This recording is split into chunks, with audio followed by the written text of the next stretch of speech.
different screen I can see. Oh. Thank you very much. Actually, if you can pause the recording for a sec, I wanted to say something about what you were talking about on there. All right. Hi, everyone. I don't know exactly what M covered, so I hope a lot of this is not going to be repeating stuff. Let me see if I can get this. All right, good. So share screen, 1 second. You know what, actually, before the share screen. So just like Em said, in September, I started a what I call an angel cartel called 2121. 21 friends I've known for more than 21 years. Why is it a cartel and not a syndicate? People in syndicates don't really know each other.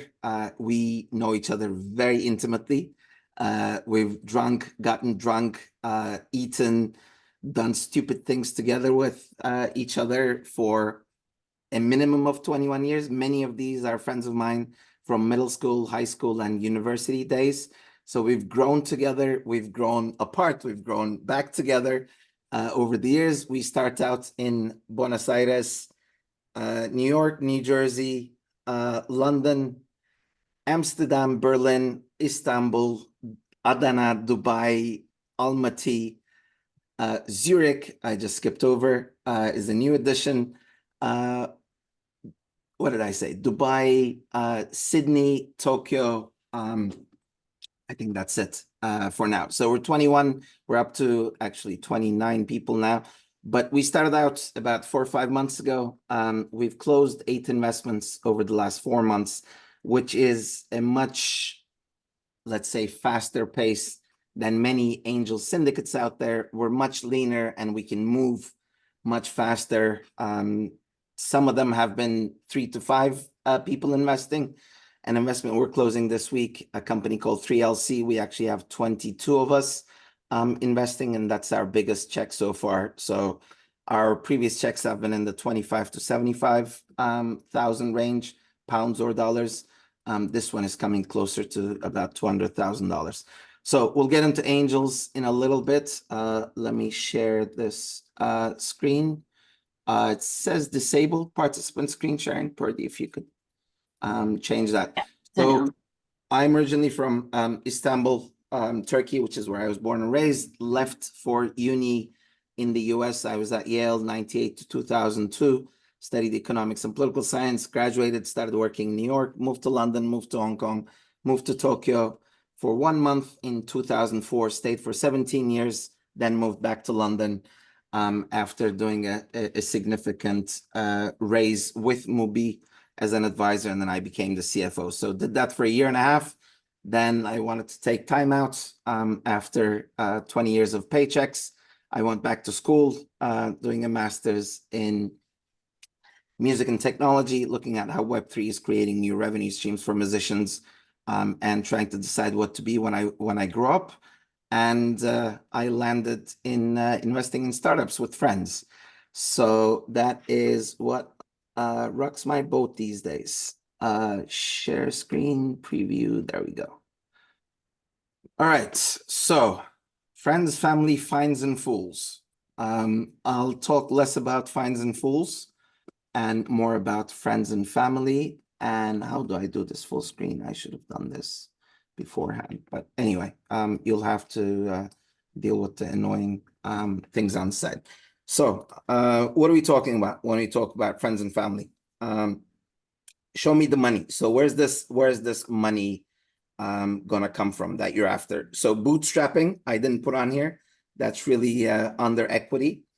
Grants, crowdfunding, debts, and equity are probably the 4 sources of capital that you're looking at at any round, really. At pre-seed, crowdfunding and grants may be more relevant. That arrow in the bottom is the cost of capital. So capital gets more expensive as you head towards equity. Equity is the most expensive source of capital. A sentence I heard last week was cheapest equity is customer receipts.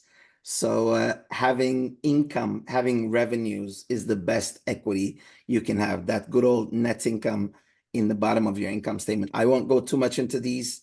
this is not really the topic of conversation, but just do not forget that you could be getting grants. UK, Innovate UK, especially if you're doing something that is fairly innovative. There are good pockets of capital and grants available there.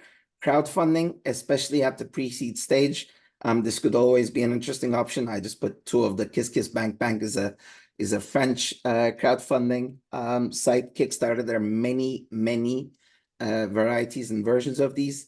Debt. I wouldn't recommend personal debt. There is quite a bit of unsecured personal lenders out there trying to lend to startup lenders. I wouldn't necessarily recommend that, but you could be looking at private debt options or borrowing from, again, friends and family. What's the advantage of debt? Is you're not giving up equity in your hopefully successful startup down the road. Equity, angel investors, family offices, and VCs.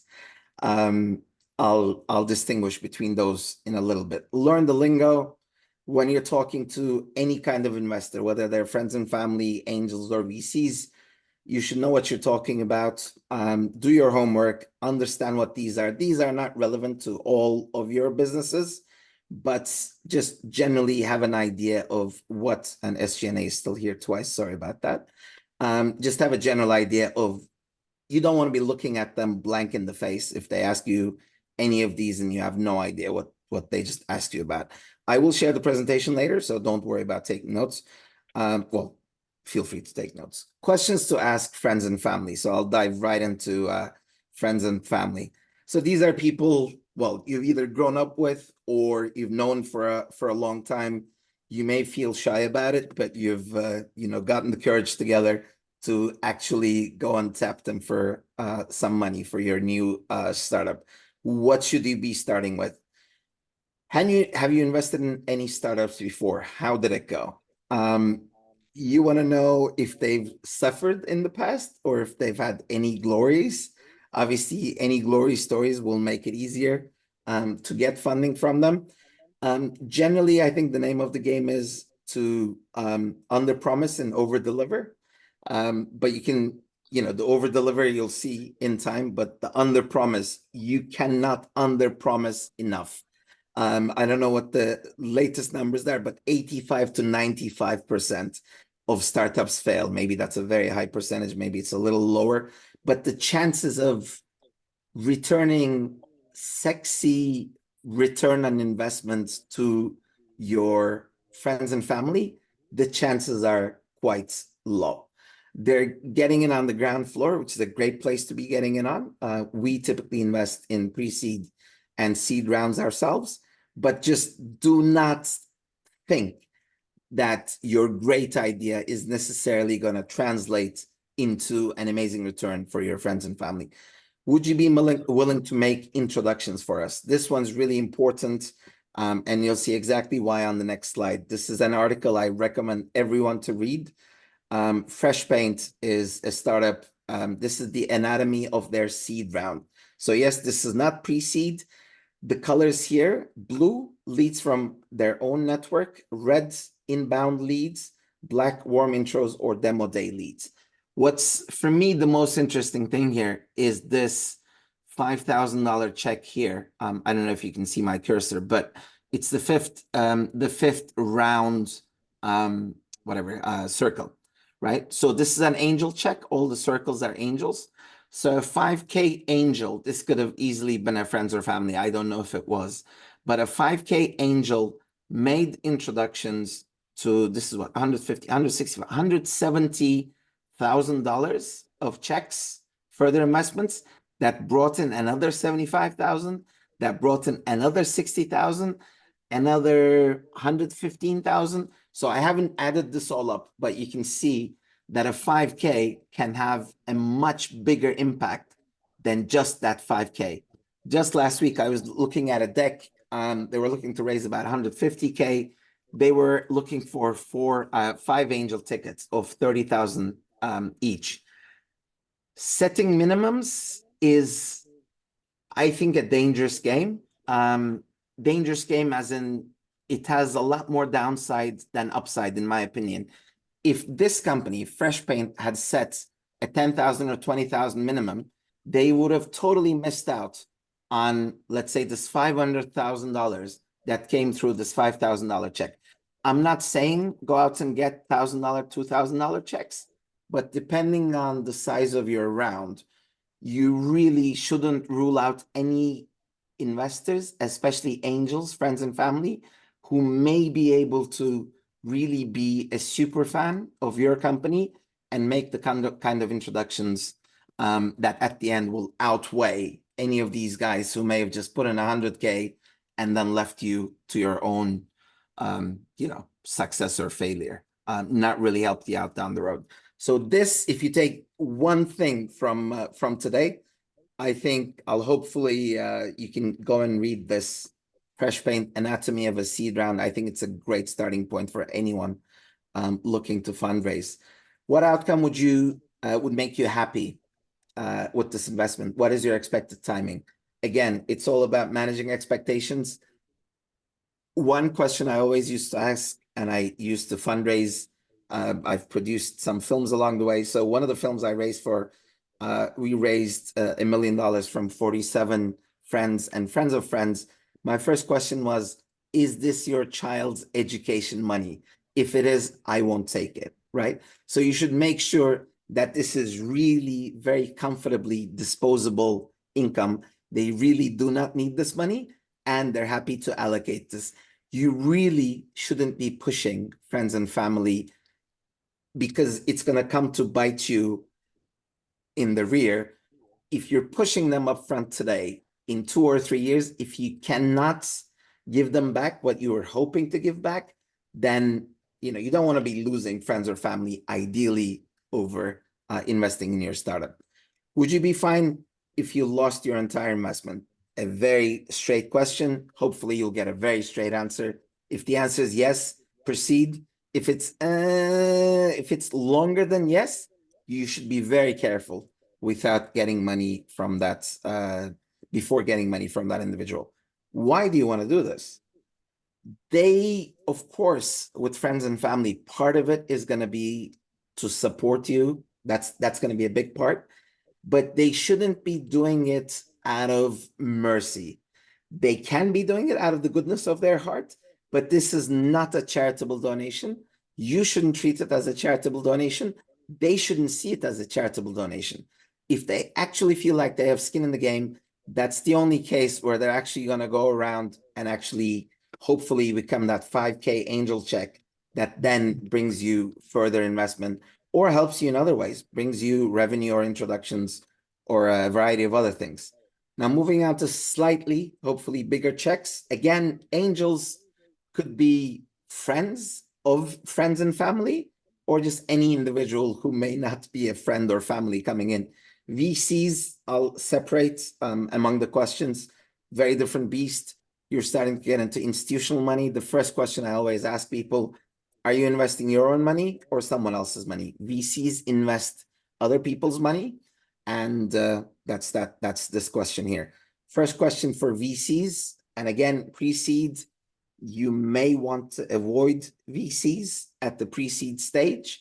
I would actually recommend avoiding VCs at the pre-seed stage. But when the time comes, the questions for VCs, who are your general partners and your limited partners? How do you select them? What's your fee structure? You need to understand why they're incentivized to get capital out the door, because they're actually getting paid on their assets under management when they make the investment. Do you do follow-on investments? Do you have set policies, limits? Are they approved together with the initial investment or subject to a later approval? Again, this could be for angel syndicates as well as VCs. And to be honest, people would argue this is the weakest part of friends and family rounds, is they usually do not have the ability to do follow-on investments. It really depends on who your friends and family are.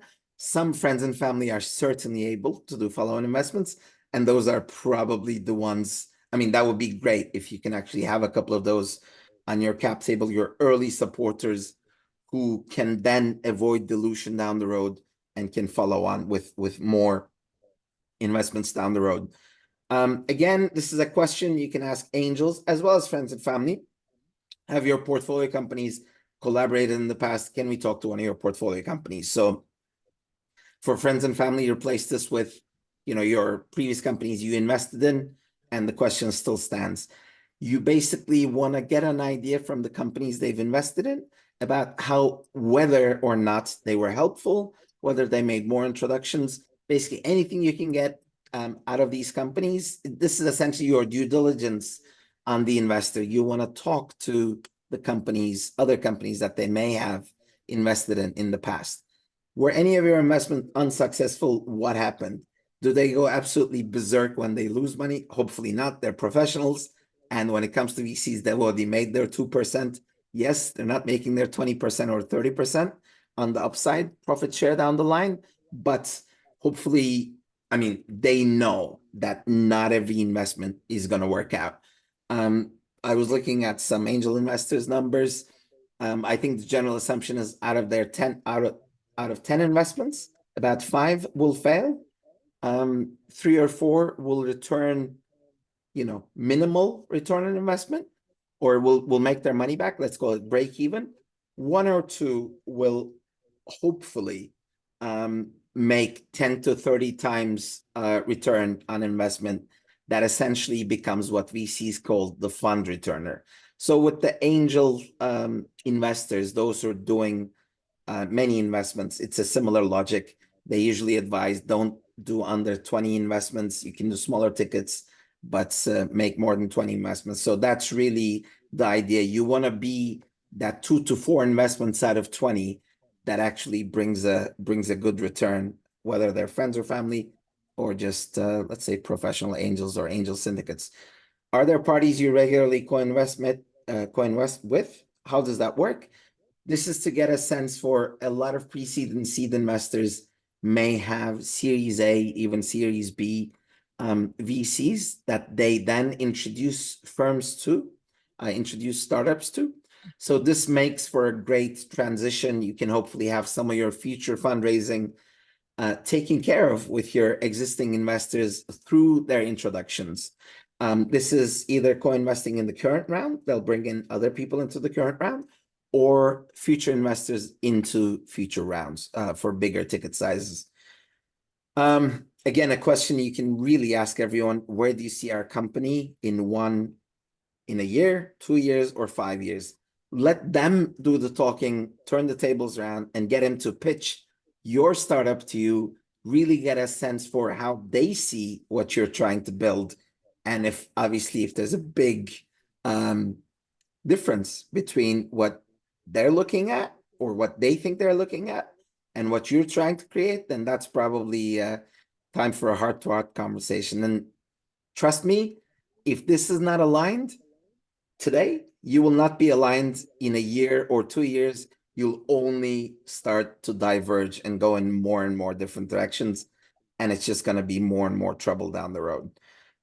Next steps, I don't know if this was briefer. I'll take a lot of questions, but next steps, this is from another presentation that I actually made for Hotbed. It's about financial modeling. So it's great. I'm a very numbers-oriented guy. It's great to have some numbers to show at every stage. The bells and whistles, the upper parts of this pyramid really depend on, having more traction in revenues and this and that. But the bottom, income statement, revenues, expenses, and staff, how you plan on building your revenues as well as your expenses and your employees over time. This is really, whether you're talking to angels, friends, or family, the level of scrutiny might be different in terms of how they look at a model, or they may or may not even want to look at a model.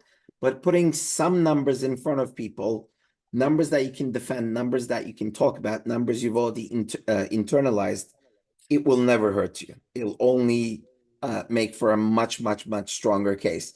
We'll have more departing thoughts, but I thought these were a couple that I wanted to include in here.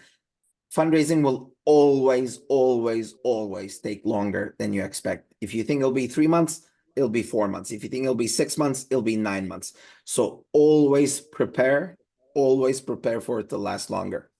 Regular investor updates. I've been pleasantly surprised with how much of an impact regular investor updates have had on me and our decision to invest sometimes, because it shows you that founders are really on top of their game. I know this is something Hotbed talks about quite a bit. My arc from one of the previous Hotbed cohorts may be a good example here. I've been on Peter's, the founder. I've been on Peter's investor updates since I met him on Demo Day last June. So for the past 8 months. And after about 7 months of getting his updates, we actually invited him to present to 2121 on match day. So if I hadn't been getting his regular investor updates, that was not a connection that we would have had after 7 months. So have a mailing list, add people to it, get their okay to be added to it. If they don't want to be on it, they'll also tell you once they've gotten 1 or 2 emails. But these loose connections or keeping people updated over time, you don't know when that's going to turn those loose connections into an investment. And that could happen very quickly over time, because you're basically growing together, you're showing traction, and you're showing that you're hustling, right? If you looked at the 2121 website, we invest in, hustling.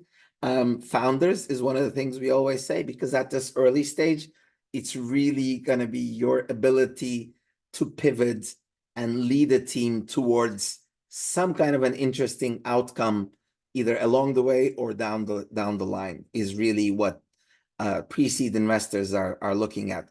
Do your homework. Think about it. You know who all the speakers for this week are. Ask yourself, have you actually gone around and looked at what they've done, what they've invested in, what they're going to be talking about, what's their personal experiences? Have you checked out their LinkedIn's, what they've been up to, so you can ideally come up with more interesting and relevant questions? Same thing with Hotbed. We had this piece about how to write cold outreach emails. You should really, this is one of our points there, you should really do your homework. Make every single cold outreach email unique, whether they're an angel investor or a VC or this or that. Why would they open your email and actually not just start reading it, but get to the bottom of it? Just make it personal. If you need to spoil them a little bit, tell them about some interesting stuff they've invested in. It needs to sound genuine. Be genuine. Do your homework. Be genuine. Write about what genuinely interests you in what this person has done. And if nothing genuinely interests you in that person, then you probably don't want them as an investor on your cap table at any point. So you might as well drop that email. Take small checks. I think this is relevant, or not relevant. This is clear to see from the chart that I showed, from the fresh paint chart. But do not limit yourself. You can have minimums in your head, but always think, is this a strategic small check? Could this lead on to introductions? It's better to take a 5K that brings you 500K than a 100K that brings you nothing down the road. And it could literally mean nothing being zero advice, because if they're investing $20 million and if they're in, let's say an EIS fund, they're making their money elsewhere. They're not in the business necessarily of providing advice to you. So I'll stop there and you can start shooting your bulleted questions or non-bulleted. Do we have the first question? Samia, go ahead.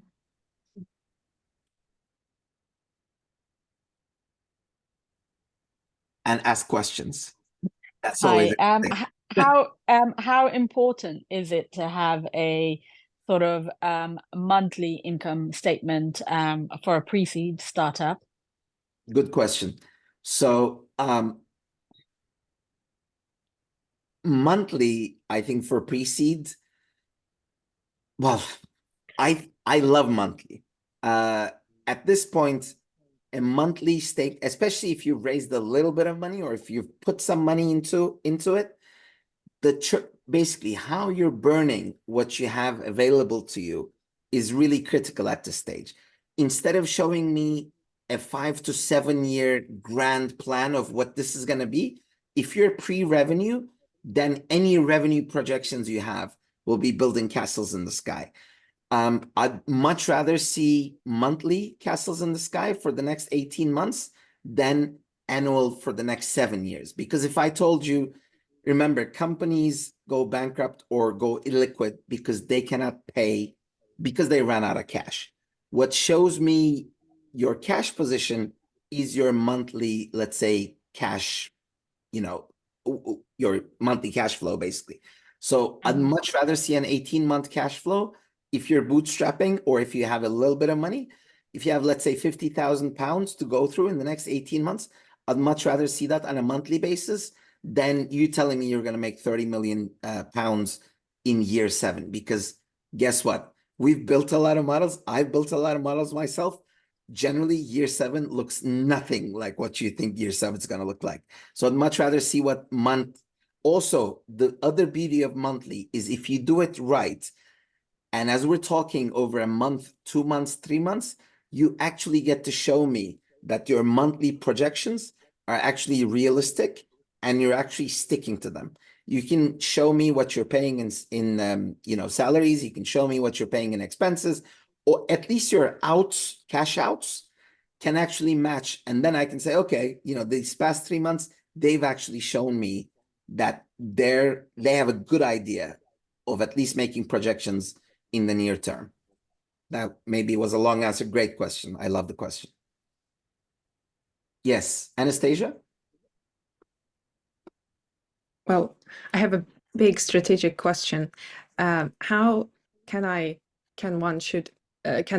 should one understand when to start your round, whether to even raise investment, or it's better to bootstrap as much as possible or skip rounds? So how do you understand that you should raise? Great, lovely question. Thank So bootstrapping, I love bootstrapping. Everyone loves bootstrapping. I'll be very blunt. The only people who don't love bootstrapping are VCs, because they need to deploy capital. Remember, they can only pay themselves salaries if they invest, right? That 2% upfront pays for the salaries of the VCs, right? So angels, I love when I see a company that's bootstrapped. It shows me if you were close to running out of cash one day, that you could actually adjust to. It doesn't mean you might be out of your bootstrapping funds, but it also tells me that you can adjust to different situations and you don't need this constant flow of equity coming in. So I myself, I'm all for, I've had several posts about this on LinkedIn as well. I don't think raising funds is success. Not having to raise funds and building a company bootstrapped or with as little outside capital as possible is success. I have a good friend here, Turkish founder in London, company called Hello Clean. They've bootstrapped to, I won't give exact numbers, but they've bootstrapped to, let's say, less than 10 million pounds, but a decent number under 10 million pounds in 3 years. And on their cap table is no one. Well, 2 people, the 2 co-founders, right? So if you can bootstrap to 5 million pounds with 2 co-founders and 0 outside equity, all the power to you. Then you're going to get really sexy. People are lining up outside their door trying to come in.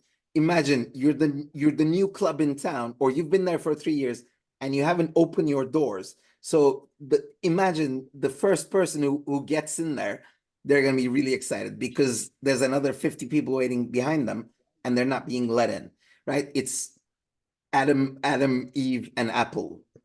It's the forbidden apple. If you cannot get in a cap table, that's when FOMO really starts kicking in, right? So to the extent you can bootstrap and take here, I think you should also separate friends and family, angel investors versus VCs. It's okay to take friends and family. Your bootstrapping funds could also be your friends and family funds. There, you're typically, maybe you're not dictating the terms of the round, of the pre-seed round, but if they want to support you, they're not going to be super difficult. If they want to support you, you'll come to, well, and this typically comes in the form of seed fast, really, in the UK, and safes in the US. The other thing that's interesting, you mentioned skipping rounds, is 75%. These are seed legals numbers. 75% of startup fundraising in 2023 was in between rounds in the UK. So this concept of agile funding, you either keep your rounds open, you always have an outstanding advanced subscription agreement, an ASA, that provides a discount to the next round. But you basically, anyone who shows up and says, here's 10K, you should be ready to take it that day. As in, if you think you have a good way of putting it to use. If you don't need the 10K, you should say, no, thank you. We'll talk in 6 months. I don't need money now. That's respectable. If you don't have to raise 500 today, if you can raise 250 today at a 10 million, making up the numbers, 10 million pound valuation, and the other 250 in 3 months at the 12 million valuation, better to wait. So this is why I'm going to come back to financial modeling. This is why modeling and figuring out what your cash flow looks like is really critical, because only then do you know, am I going to run out of my own money? Am I going to run out of my pre-seed? Am I going to run out of my friends and family? Because you don't want to go out of business, especially if you've hired employees. You'll feel the burden on your shoulders, right?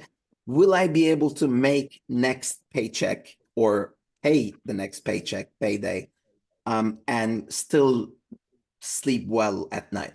Sleeping well at night usually becomes priority number one as the company gets bigger, because there are many nights, sleepless nights. Hopefully you won't suffer through too many of them, but the number of sleepless nights is probably a good KPI for founders. Yes, who's that?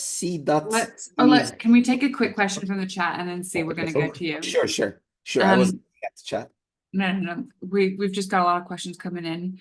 Okay, question from Lorenzo. Why do you recommend not to raise pre-seed and seed from a VC? There are some small VCs that focus on investing in pre-seed and seed, and then there are the later stage ones. For seed, okay, if I said that was, I misspoke. I am not against VCs. Some VCs, it's basically back to do your homework. It really depends on who you're getting money from. So there are some perfectly fine VCs. We co-invest with VCs a lot. I have a lot of friends who are VCs. So it's not, pre-seed and seed, I think, are quite different from this perspective, or in my opinion. Seed, there's absolutely nothing wrong with getting investment from VCs. Family offices, angel investors, going back to my, two fists, are they investing their own money or other people's money? With VCs, the point that I always make, and I hope too many VCs don't watch this, is their clients, they're in the business of pleasing their LPs, their investors, because you're just one startup. They invest in 100+ startups. To raise their next round, if they're a $30 million round, to next a $50 million round, $70 million round, $100 million round, they need their investors. But the likelihood of you becoming a serial successful entrepreneur, for them to come and invest in you again, is really slim. So think about it. Who are they really trying to please? Are they really trying to please you? Yes, to the point of you becoming the fund returner, if possible. Yes, they're trying to please you, but it's really about the LPs. It's really about the investors. You don't pay their salaries. Investors pay their salaries. They make their 20% upside at the tail end, or up to 30%. Their carry is on their investors' money, right? It's on their investors' returns, utilizing startups as the way to generate that profit. So I'm not against them. Family offices, angel investors who invest their own capital, I'm a bigger fan of, let's put it that way. All Does right. that make sense? Hopefully. See, you're up, and we have 6 questions plus 1 in the chat to get through in the next 15 minutes. So let's power through as many as we can. And it's really up to you. I'm happy to stay longer, so it's really up to you. Yes. So who do we take? How about you call on people? Because see, you're up. Yeah, thank you so much. So in terms of competition in the pre-seed stage and building that go-to-market strategy, how detailed of a sort of a, landscape would you like to see, and how should we approach it, as there are so many uncertainties around the product, so many uncertainties around the strategy, and there are all sorts of different products. So how should we really have the landscape, know the landscape, and effectively portray it in the pitch deck so that we show that we know and we did our homework and we know how to target these and these markets? Yeah, very good question. So in terms of competition, I mean, one thing, so I was in banking for well, almost 20 years. In banking, you always look at comparable companies and comparable acquisitions, and it's really the same with startups. It's really, I know getting publicly traded comparables is generally difficult for a lot of startups, because most startups think no one has done what they're trying to do. You should really get a sense for as closely comparable startups as possible.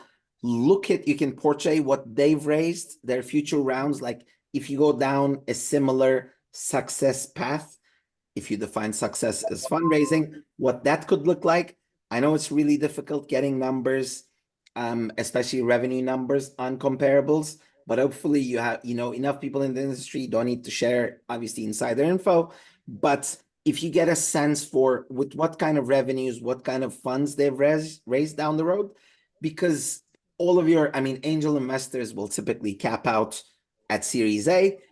So obviously, if you're really, if you're really on a rocket ship, on your rocket, then you're really looking towards Series A, B, C, D, and whatever other rounds.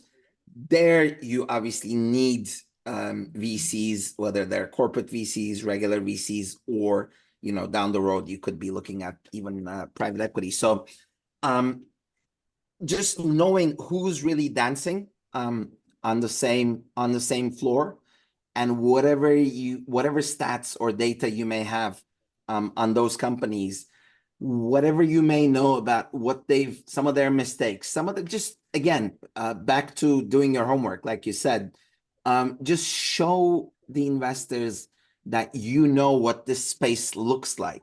What others are trying to do, where they may be failing, where they may be succeeding, what you're planning to do things differently, and what kind of numerical outcomes they may have gotten, or they may be hoping to get.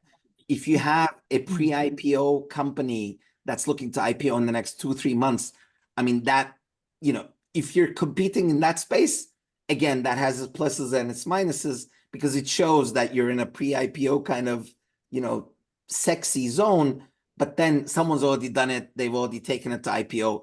What are you going to do? Just follow in their footsteps and be a minuscule competitor to them? So the other thing that you shouldn't do, it looks really funny, is putting 4 companies and then, green ticks for, just picking, not random, but picking not great comparables and showing how you're doing things differently. Guess what? They never wanted to do what you want to do, right? So just putting, 8 green ticks, that really doesn't tick any boxes. That actually makes many investors chuckle. Like, really? That's really what you're trying to sell me? Is that you put these random, really tiny little things that people may not care about? So that's where obviously product market fit comes in, is, you're assuming that what that little green tick that you have on that page is going to fit to a market. We don't know that yet. So yeah, sorry, so you asked about this, and what was the other part of the question? I know I missed some of it. No worries. So basically, the competitive landscape is crowded in every market. So you have to show that you have enough information and you show exactly where you're in. But portraying that knowledge in pitch deck is like impossible. Axis, I think it's also biased, another way of doing the chart. So how can you create an effective way that you can display this competition, and also create a go-to-market strategy that shows how you exactly know that you're gonna acquire these market shares? Right. So one example, I mean, I think just think of niche. How are you niche? How are you gonna dominate, or how are you gonna attempt to dominate a certain niche? Investors like to invest in niches, right? Where they hopefully haven't invested in other companies in that very specific place. I think a good example, another hotbed cohort that we've actually invested in, Sari. So Sari, it's in music streaming. Okay, Spotify has done it. Yes, they have. What does Sari do? It's South Asian classical music that was an analog format until they digitized it. Guess what? Spotify has 0% of what Sari has because they had the license in their right pocket in analog. They've digitized it and now they're streaming it. So that niche hasn't been done before. Yes, they have competitors, huge competitors, but if you're in a content business and no one has your content, then you're basically dominating your niche.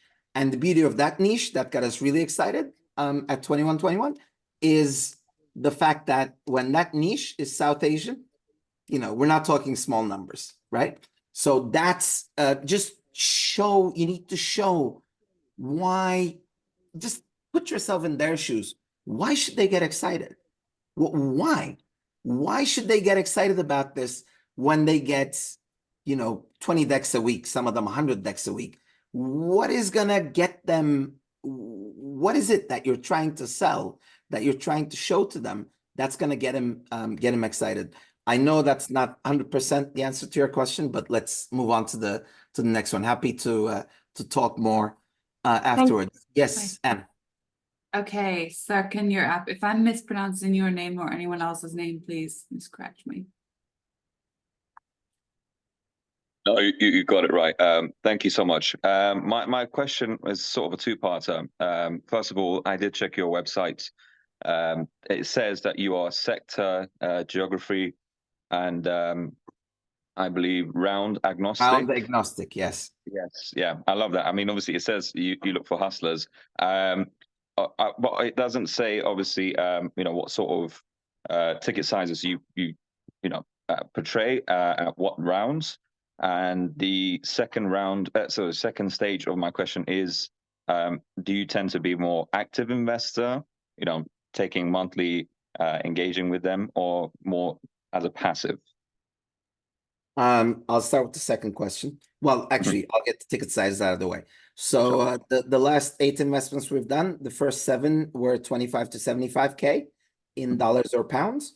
Our most recent investment closing this week is 3LC, and that's that's close to 200K.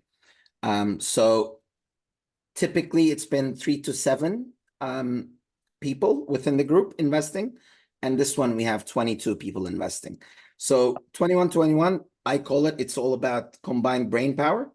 When 22 guys get excited, it's not really about FOMO. We actually try to have a risk sort of group sensibility to us. And that's what's kept us from reaching such high numbers in our previous deals with 3 to 7 guys investing, where the other guys might have said, I don't know about this, I don't understand this, I don't care about this, it doesn't get me excited, doesn't get me out of bed.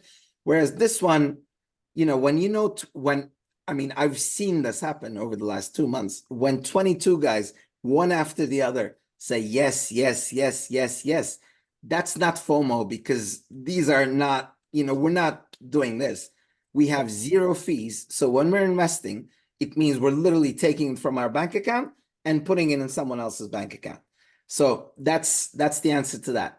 In terms of being round agnostic, I know that sounds crazy to some people, but you might have seen on my LinkedIn, I've done $1 billion of equity investing and $2.5 billion of loans I've given out.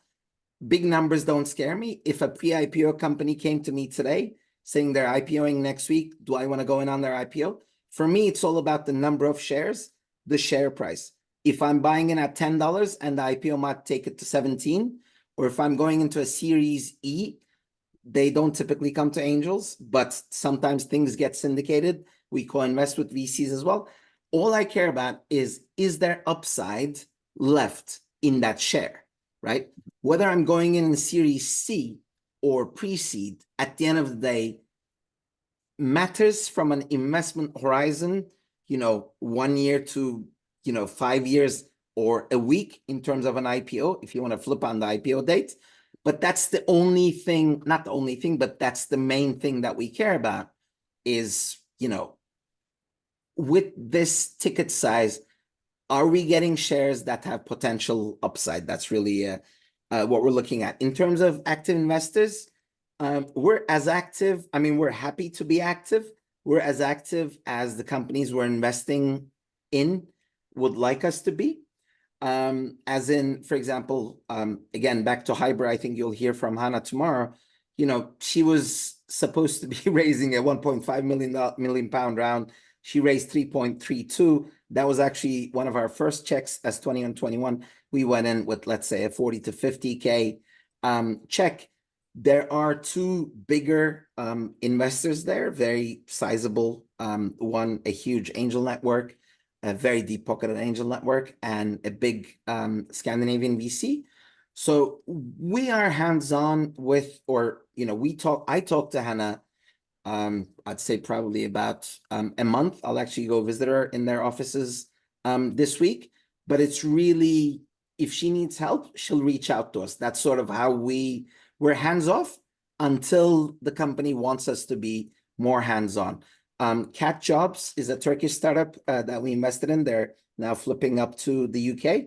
I'm a lot more hands-on there. I get involved with their model. I introduce them to Seed Legals, to Hotbed, to their UK lawyers. They're moving the company to the UK. So, I'm getting a lot more involved there because they want me a lot more involved. So where we can if we can help and people ask us for help, we'll get involved. Other than that, just the regular investor updates. And if we ask questions, just having answers to our questions. That's really where we are.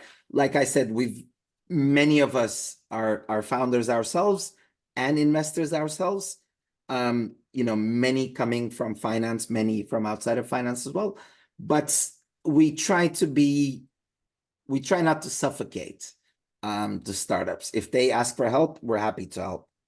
Or we're very good with making introductions. That's one thing we do a lot of because that's like low-hanging fruits. If I know, big clients that could really bring extra revenue and valuation to this company, then I'd be stupid not to do that, right? As an angel investor.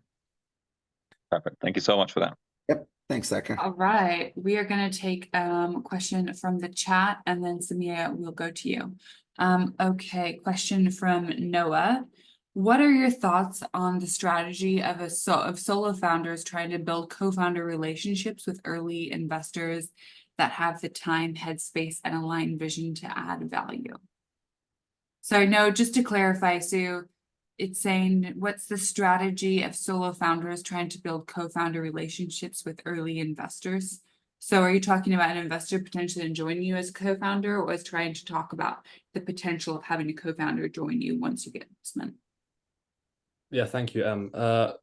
It's more on sort of, as you've already touched on, Engin, active investors, particularly pre-seed at the earliest stages. If you're a solo founder and you find someone with complementary skill set and vision, and as I said, the headspace, someone who can join you in a much more active manner, are there some common pitfalls or key insights to think about with navigating that relationship? Because of course, you met them because of money, and now you want to work with them because of vision. No, I think that's a very good question, because investing could take different angles.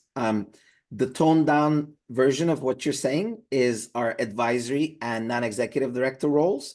So people can be quite hands-on in advisory roles, especially the key thing there is probably to have advisory shares vesting over, let's say, 2 or 3 years, just so you keep them involved down the line as well. So we have been in similar situations where we're investing and they've asked some of us to come on board as advisors or as board members. There's typically remuneration or options for board members either, cash or basically stock options for board members at certain, at attractive pricing. So that's something else. That's another way of getting involved. But besides the titles, I mean, co-founder, I could totally see it happening, but you need to make sure that the person you're bringing in, this is your baby, right?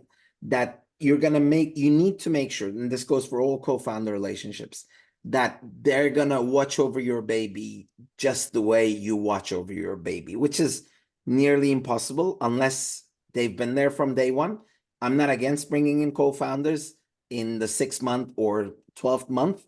But if they're coming from if they're an active, let's say, angel investor, one of the things with angel investing is you're always looking at different companies, right?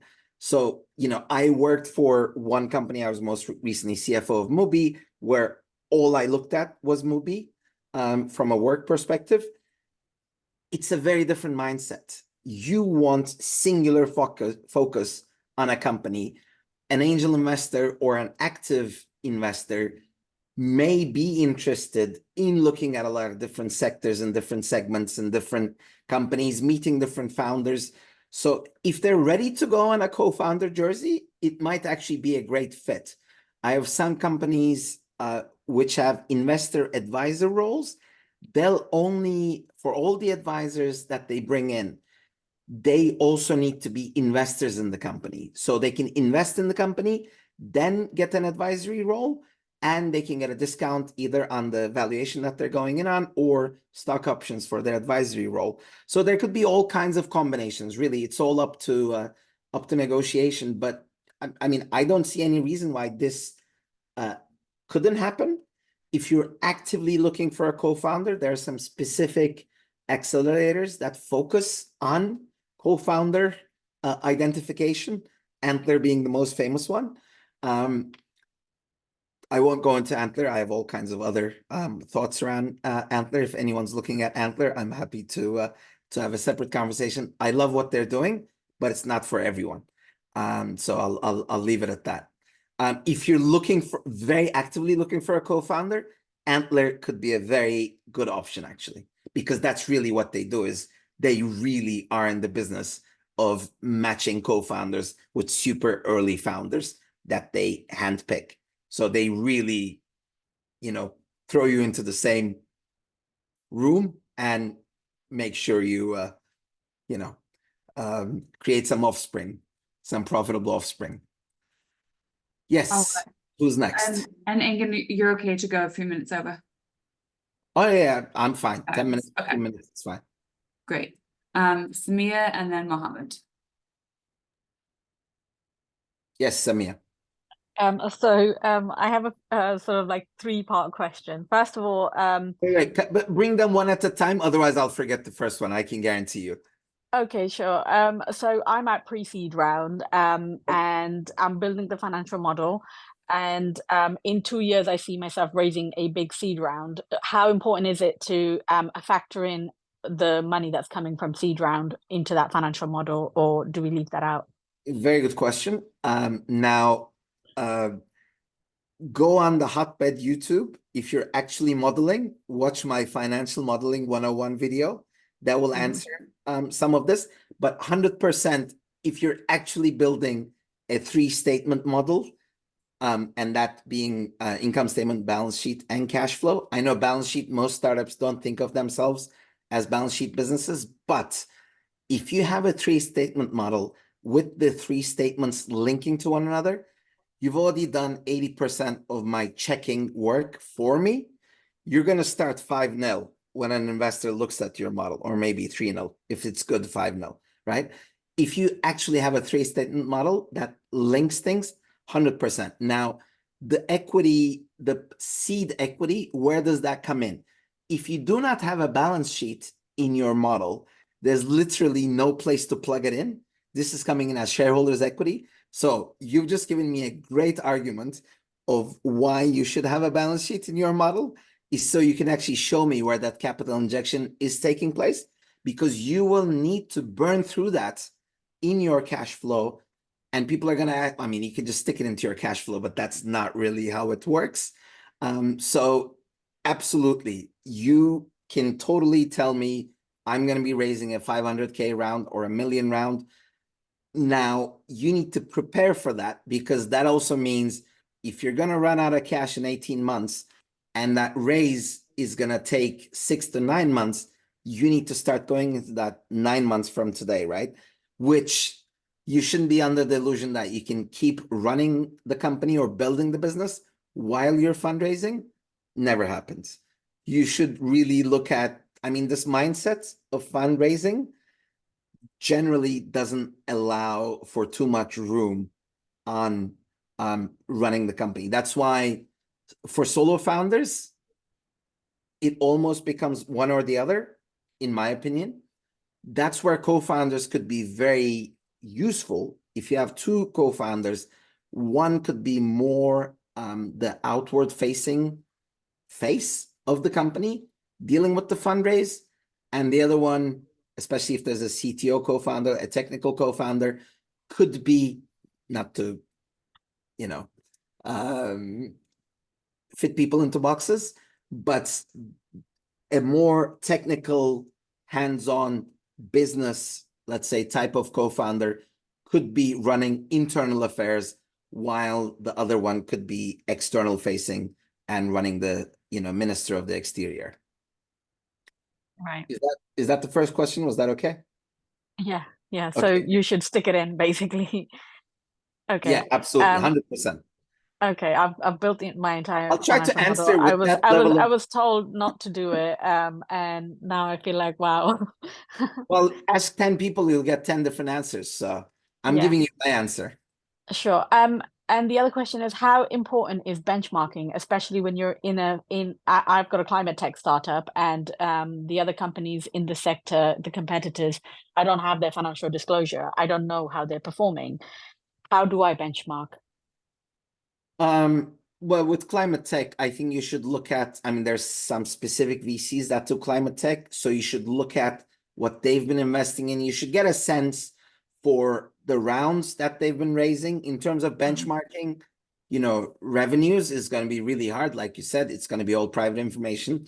So you really, I mean, you should try to look at the rounds that they're raising and almost try to reverse engineer what kind of revenues could they be raising these rounds on. If you have one company that's raised 3 rounds back to back, that's generally a good sign that they have revenues growing.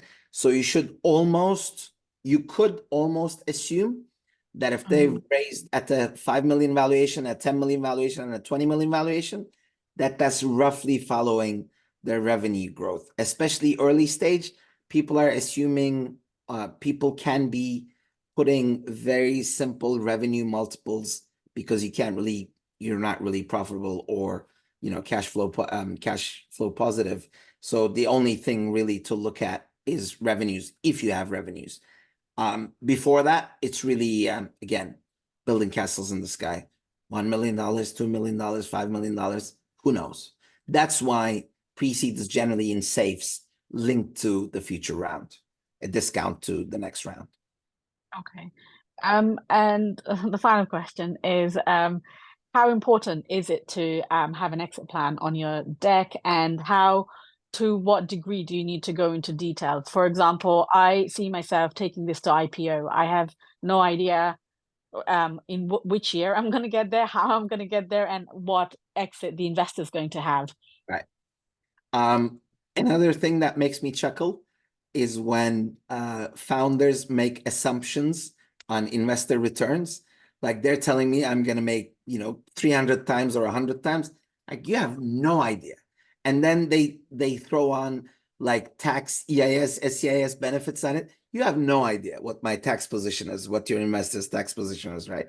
So exits, if you have companies in this space that have exited, that's great to show. You can show what the possibilities are, what has already happened, as in companies that have IPO'd, companies that have sold to private equity, companies that have exited to, you know, I don't know, in any other ways, right? Strategic sales to bigger companies. So that is a lot more interesting to look at than you telling me I'm going to IPO at $500 million in 3 years' time on NASDAQ. No, you're not. It's not going to work with those numbers in that time frame. So those assumptions are the ones that make investors chuckle, because you're like, come on. You really, it almost makes them question everything else you've told them, because yes, you can mention that, but putting that in writing, remember, everything you put in writing, essentially, you're really taking some sense of responsibility, and hopefully a lot of responsibility, and really some liability for. I'm not saying legal liability. Obviously, projections are projections, but it makes people question before you get to talk about it. If I see it, I'm like, really? Come on. Like, it's the kind of thing that could really turn someone off. It generally turns me off. I'm like, you know how many friends of mine thought they were going to IPO and they ended up exiting to other founders or other companies? And IPO, like, I've had a lot of successful exiting friends, and 0 of them were through IPOs. It's entirely possible, don't get me wrong. And there are obviously smaller markets. But putting only one exit scenario, I think, is extremely limiting. And attaching numbers to it is even more limiting. Just let their imaginations go wild. The rest of the deck should be so appealing that they should be imagining exits. With 3LC, that's exactly what we did. They never showed us an exit, but we believed in what they were building so much that we started imagining our own exits. That's why 22 people wanted to come in. Okay, we're gonna get through the last 2 questions. Mohammed and Sahil, do you guys want to ask your questions? I'll call on both of you. We'll get the 2 questions and then hear from Engin. So, Mohammed, you first. I can't hear you. You're on mute. Mohammed, you're on mute. I don't know if you're on mute or if the Oh, mic you're not is- on mute. Maybe take the headphones off. Yeah. I can't hear you. No. Okay, we're gonna call on Sahil quick and then we'll come back to you. Okay, Sahil. So I just wanted to ask a question about approaching investors who have invested in possible competitors. So as a founder, it's exciting to come across an investor who has invested in a very similar company, who have been having a very similar model. But at the same time, it also makes me wonder whether that conversation should be approached with a little bit more care. 100%. And you should be very upfront about it, and they will be very upfront about it. They typically don't like investing in direct competitors. I mean, if they see very different angles, it's possible. But you should tell them what you're really trying to do very well, not very openly, not give away any trade secrets, or it's a difficult conversation to have, because just like you said, how do you know they're not going to love the idea and they're going to carry it to the company they've already invested in? Because guess what? NDAs wouldn't stop this from happening really anyway, but you're basically having a public conversation, right? Investor conversations are typically relatively public conversations. Do not try to get them to sign an NDA. That usually bounces back, as in, like, investors, because they see so many decks, they cannot sign NDAs. This is pretty much a well-established fact. So this is a tricky one. Where if think about it like this. Again, try to put yourself in their shoes. If it feels like an 80% overlap, it's probably not going to happen. If it's 20% overlap, it might happen. So it's really you getting a better understanding for the other company. And it might actually wake you up to the fact of, if there's already a well-funded company doing exactly what I'm trying to do, then maybe I should be doing something different. Maybe it will actually lead to that thinking. But it's a tough conversation to have. It's like, how do you not give out too much and get them excited? The chances are they'll actually tell you, we've already done this, we can't do it again. You're in direct competition with a portfolio company that we have. All right, last Thank you. question, Mohammed. I think you got your mic working. You want to go to Hi, Sean? everyone. Yes, can you hear me now? Yes, Can you hear? Oh, perfect. Hi, Engin. Thank you so much for the information my you've been pleasure. provided. That have been very helpful. So I got two questions. The first one, I'm in a pre-seed round currently now, and I've just lost my co-founder recently, so I'm doing a lot of reshuffling again. So the first question, do you include yourself to be paid in a pre-seed stage and on your financial modeling, especially if you are committing your time completely to build a business? So that's number one.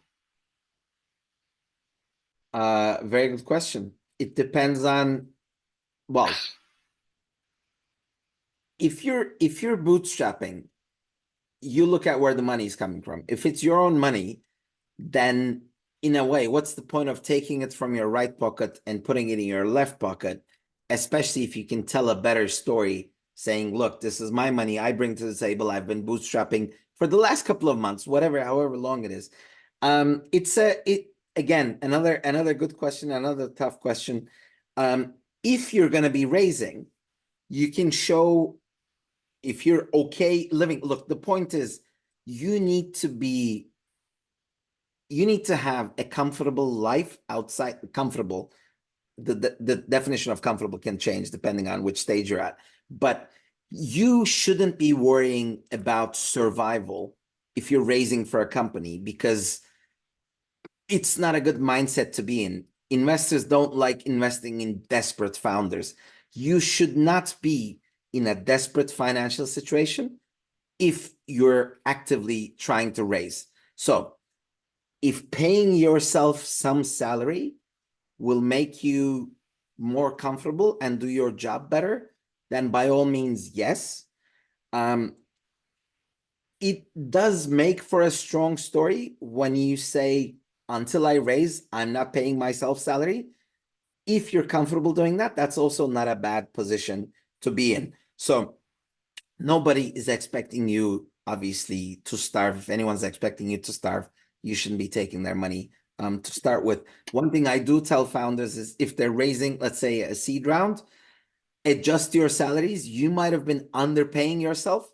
Start paying yourself market, because those are the numbers you want to be showing to your investors before you take their money, because that's a tougher conversation to have afterwards. So a detailed model that shows what your realistic, comfortable salary expectations are is exactly what you should be showing. If it's okay for you not to take salary for a couple of months, it does show additional commitment, but starving is not commitment. So you shouldn't starve yourself to death. You can show salary after investment, but at this point, all my answers are really long. Horrible. I'm going to shut up.